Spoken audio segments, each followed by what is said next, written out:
কে কে কে? তুই কে? ও তুষার, তুই আমার ঘরের ভিতরে সুরের মতো ঢুকছিস কেন? আরে না, তোমরা তো বাড়িতে নাই, তাই ভিতরে ঢুকে দেখতাছিলাম সবকিছু ঠিকঠাক আছে কিনা। তো কি চেক করলি? দেখলাম সব।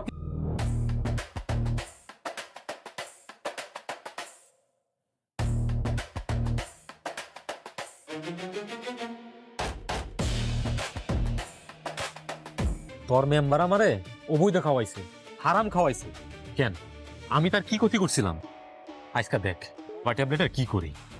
ভাই এই ভুল করেন না ভাই, আপনার ক্ষতি হবো ভাই, এটা করেন না।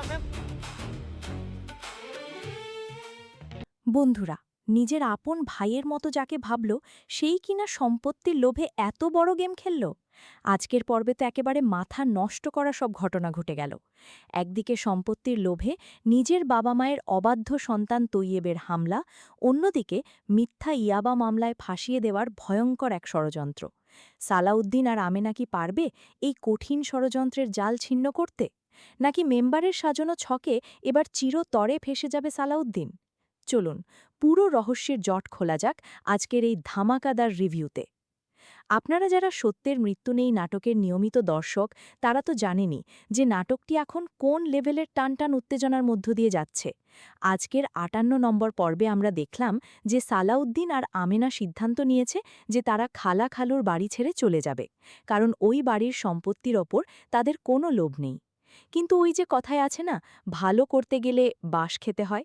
তৈয়েব ভাবে সালাউদ্দিন বোধহয় সম্পত্তির লোভে পড়ে তাদের বাড়িতে ঘাঁটি গেড়েছে, তাই সে দলবল নিয়ে সালাউদ্দিনের ওপর হামলা করে বসে। কিন্তু সালাউদ্দিন তো আর এমনি এমনি ছেড়ে দেওয়ার পাত্র নয়, সে একাই ওদের উচিত শিক্ষা দেয়।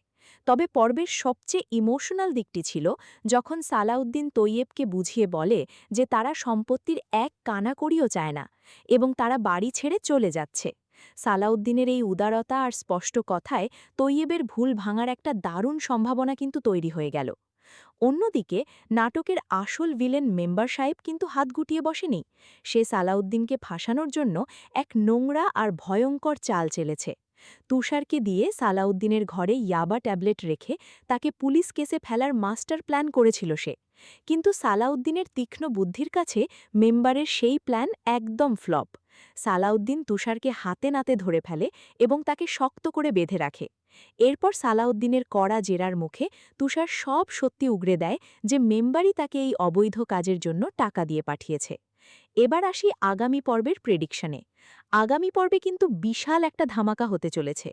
প্রোমোর দৃশ্য আর আজকের পর্বের ঘটনা মিলিয়ে আমার মনে হচ্ছে সালাউদ্দিনের ওই কথাই তৈয়েবের ভুল পুরোপুরি ভেঙেছে। সে নিজের ভুল বুঝতে পেরে প্রায়শ্চিত্ত করার জন্য আমেনাকে সম্পত্তির কিছু অংশ বোন হিসাবে ভালোবেসে লিখে দিতে চাইছে, আর সেজন্যই হয়তো তাকে ব্যাংকে দেখা যাবে। অন্যদিকে সালাউদ্দিন কিন্তু মেম্বারকে এত সহজে ছাড়বে না। তুষারকে আটকে রেখে সে পুরো সত্যিটা রেকর্ড করে বা গ্রামের মানুষের সামনে হাজির করে মেম্বারের আসল মুখোশ খুলে দেওয়ার প্ল্যান করবে। মেম্বার হয়তো বুঝতেও পারছে না যে সালাউদ্দিনকে ফাঁসাতে গিয়ে সে নিজের পাতা ফাঁদেই এবার পা দিতে চলেছে। তো বন্ধুরা, আপনাদের কি মনে হয়, সালাউদ্দিন কি পারবে মেম্বারকে উচিত শিক্ষা দিয়ে গ্রামঝাড়া করতে? তৈয়েব কি আসলেই ভালো হয়ে গেল, নাকি এর পেছনে অন্য কোনো রহস্য আছে? আপনাদের মূল্যবান মতামত অবশ্যই কমেন্ট করে জানাবেন। ভিডিওটি ভালো লাগলে একটি লাইক দিন, আর এমন সব এক্সাইটিং রিভিউ ও প্রেডিকশন সবার আগে পেতে চ্যানেলটি সাবস্ক্রাইব করে বেল আইকনে ক্লিক করে রাখুন। দেখা হবে পরের ভিডিওতে, ততক্ষণের জন্য ভালো থাকবেন, সুস্থ থাকবেন।